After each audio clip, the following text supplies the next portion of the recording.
Good morning everybody.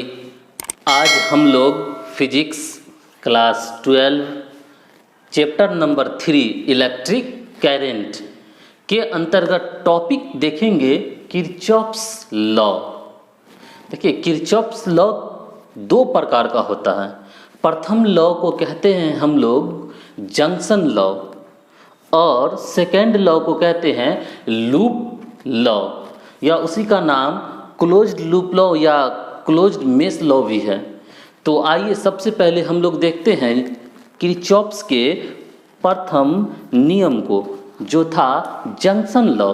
Kirchhoff's के अनुसार किसी भी जंक्शन पर या यूं कहें किसी भी बिंदु पर जितना करंट आता है, कमिंग करंट जो है, जितना भी जिधर से भी करंट आए उस बिंदु से होकर, जंक्शन से होकर उतना ही करंट बाहर भी जाता है। अर्थात करंट का लॉस, आवेश का, चार्ज का मेनली लॉस या उत्पन्न नहीं होता है। यहाँ आवेश संरक्षण के नियम को का पालन करता है। जैसे मान जाए ये I1, ये I2, ये I3, ये I4 और ये I5 है। तो यहाँ पर जितना आने वाला करंट है उसका एडिशन, योगफल बराबर होगा टोटल जाने वाले करंट के योगफल के बराबर। ये था फर्स्ट लॉ। फर्स्ट लॉ का नाम है जंक्शन लॉ। जंक्शन लॉ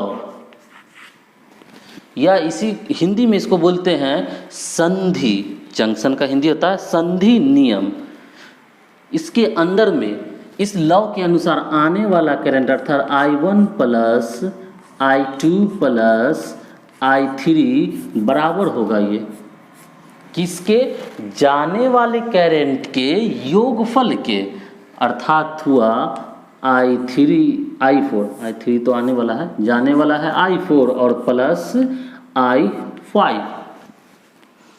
इसी को बुक में लिख देता है कि the addition of currents on a point is equal to 0 with its convention, sign convention. चिन्ह परिपाटी के साथ सभी करंट का योगफल किसी भी बिंदु पर 0 होता है। सिग्मा I इजकल टू 0, कुछ बुक्स में ऐसे भी लिखता है। तो सेम बात है, जब इस चीज़ को इधर लिखेंगे तो ये माइनस होगा, अगर आने वाले को प्लस रखेंगे तो जाने वाले को माइनस। लेकिन हम लोग ऐसे भी समझ सकते हैं कि किसी भी जंक्शन बिंदु पर आने वाला टोटल करंट बराबर होता है जाने वाले टोटल करंट के। तो यही हम लोग यहाँ पे ये चीज़ लिख दिए हैं कि I1 plus I2 plus I3 is equal to है I4 प्लस I5।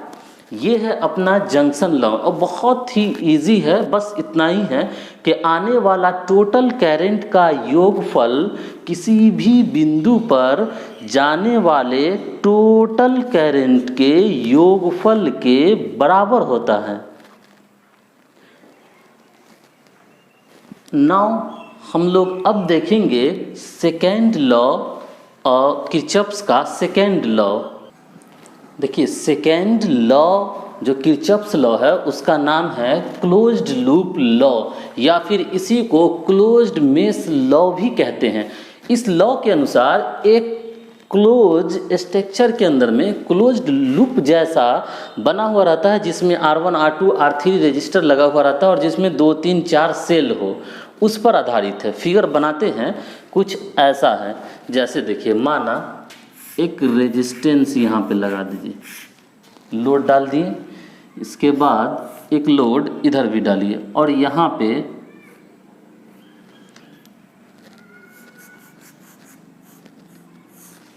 ठीक है, एक लोड यहाँ भी डालिए, एक सेल यहाँ पे भी लगा देते हैं हम लोग, एक सेल यहाँ पे लगा दीजिए।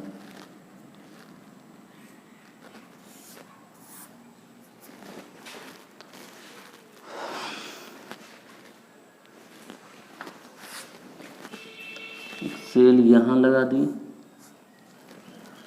और लोड एक डाल दिए। माना ये R1 है, ये लोड का नाम रख दिए R2, इसका रख दिए R3 और ये रख दिए R4। ये एक क्लोज्ड लूप बन गया। अब इसमें हम लोग इसका करंट का डायरेक्शन सभी का दिखा देते हैं। तो देखिए, माना कि यहाँ से जो करंट निकला ये I1 इसमें होकर के, यहाँ से जो रहा ये इसमें जो रहा I2, ठीक है। उसी प्रकार तीसरे रेजिस्टर में जो होगा उसका नाम I3 रखते हैं। यहाँ पे I3 लिखिए और माना यहाँ पे I4 है। ये एक क्लोज्ड लूप है, कंप्लीट क्लोज्ड लूप है। अच्छा, सेल का नाम भी हम लोग लिख सकते हैं, बारी बारी से लिखिए। इसका नाम E1, इसका नाम E2 EMF जो है इसका, और ये रहेगा अपना E3। अब इसी क्लोज्ड लूप पे आधारित ये लॉ है। क्या है? तो देखिए, क्लोज्ड लूप लॉ के अनुसार किसी भी विद्युत परिपथ में जो क्लोज्ड लूप है उसमें जो रेजिस्टेंस प्रतिरोध है, जिस प्रतिरोध से होकर करंट फ्लो होता है, उस करंट और उस प्रतिरोध के गुणन का योगफल, अर्थात R1 होके I1 जा रहा है तो I1 R1, R2 होके I2 जा रहा है तो I2 R2, R3 होके I3 R3 गुणनफल लेंगे, यहाँ I4 R4 लेंगे। तो क्लोज्ड पाथ में, क्लोज्ड लूप में करंट और उसके संगत प्रतिरोध के गुणनफल का योगफल, मतलब सबको गुना करके जोड़ देंगे, वो बराबर होता है उस क्लोज्ड लूप में उपस्थित सभी सेल के ईएमएफ के योगफल के। मतलब E1 plus E2 plus E3 बराबर होगा I1 R1 plus I2 R2 plus, plus कहने का मतलब उसके साइन के साथ लेंगे, प्लस हो तो प्लस और माइनस हो तो माइनस। साइन स्कीम को नहीं छोड़ेंगे, साइन कन्वेंशन को। तो देखिए कैसे निकालेंगे। मेन बात ये है, समझना तो आसान है कि चलिए total E1 plus E2 plus E3 बराबर है I1 R1 I2 R3 I2 R2 I3 R3 I4 R4। लेकिन प्लस और माइनस चिन्ह लेने के लिए, उस कन्वेंशन को समझने के लिए अपने पास एक तरीका है। वो यह तरीका है कि अपने से एक डायरेक्शन ले लीजिए, क्लॉकवाइज या फिर एंटी क्लॉकवाइज। ज़्यादातर हम लोग कोशिश करते हैं क्लॉकवाइज लेने का। माना क्लॉकवाइज एक डायरेक्शन ऐसे सुनिश्चित कर लीजिए, और जो भी करंट का डायरेक्शन इसके डायरेक्शन में पड़ेगा, फ्लो में पड़ेगा, उसको पॉजिटिव ले लेंगे, और जो इसके अपोजिट में पड़ेगा उसको निगेटिव ले लेंगे। कहने का मतलब है, आप देख सकते हैं जैसे यहाँ से चालू, कहीं से भी चालू, यहाँ से चालू करते हैं तो ये हमने ऐसा डायरेक्शन लिया तो करंट का भी फ्लो इधर की ओर है तो पॉजिटिव लेंगे। अब मेरा डायरेक्शन ऐसे हुआ, करंट इसके उल्टा में जाता हो तो वहाँ निगेटिव लेंगे IR का प्रोडक्ट। जैसे यहाँ ही देखिए I2 R2 में ये मेरा डायरेक्शन ऐसे जा रहा था और करंट ऐसे जा रहा है, तो ये अपोजिट हो रहा है तो साइन भी अपोजिट लेंगे।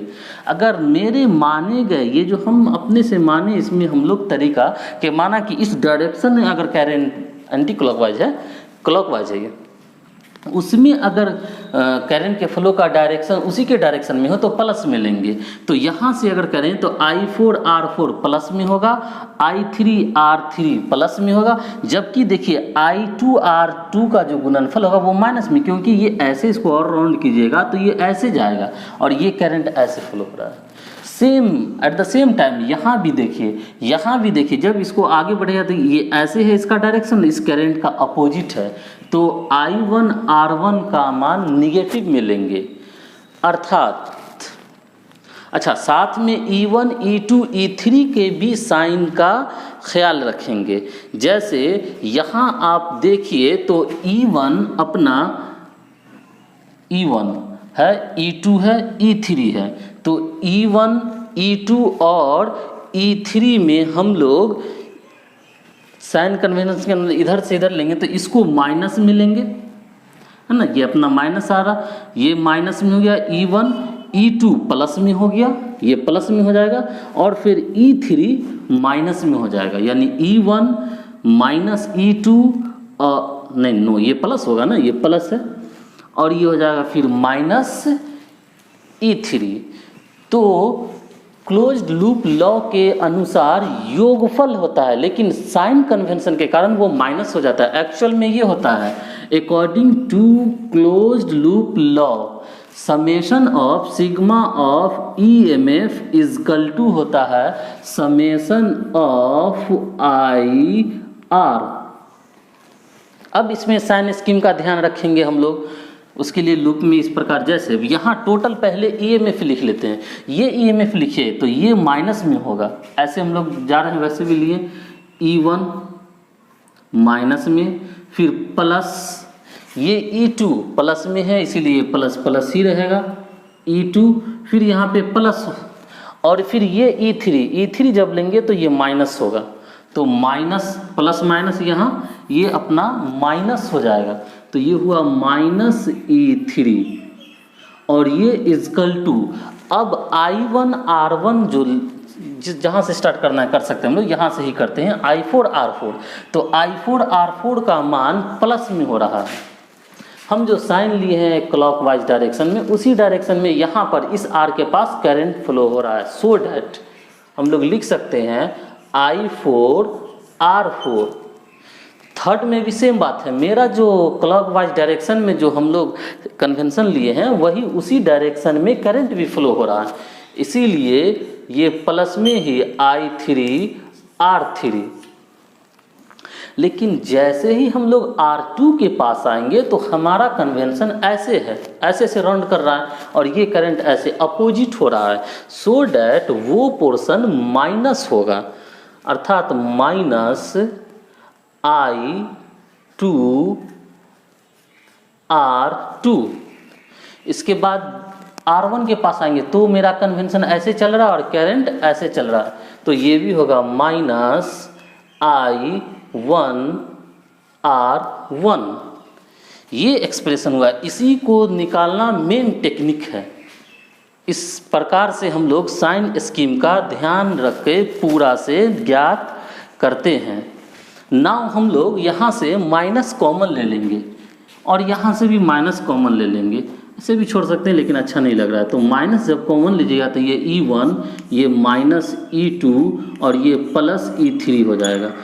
माइनस कॉमन लेने का मतलब मैथमेटिक्स में जानते हैं, जो प्लस है वो माइनस होगा, जो माइनस है वो प्लस होगा। यहाँ से भी माइनस कॉमन लेते हैं, तो पहले I1 R1 को लिख दीजिए, I1 R1 प्लस में, फिर I2 R2 भी प्लस में, और ये दोनों प्लस था तो माइनस में, माइनस I3 R3, और फिर माइनस I4 R4। ये माइनस से माइनस कैंसिल, तो अपना यही हो गया आंसर। न्यूमेरिकल वैल्यू दिया रहेगा, हम लोग बिठा करके सब निकाल लेंगे अपने अनुसार। इजकल टू हो गया I1 R1 plus I2 R2 minus I3 R3 minus I4 R4। ये हो गया complete closed loop law. Kirchhoff's का ये सेकेंड लॉ हुआ, इसको 2 बार 3 बार इस वीडियो को देखिए, फिर समझ में आ जाएगा। साइन कन्वेंशन इसमें इम्पोर्टेंट है। चलिए, वीडियो समझ में आया गया हो, चैनल अभी तक सब्सक्राइब न किए हो तो चैनल सब्सक्राइब कीजिए। Thank you very much for watching this video on this channel.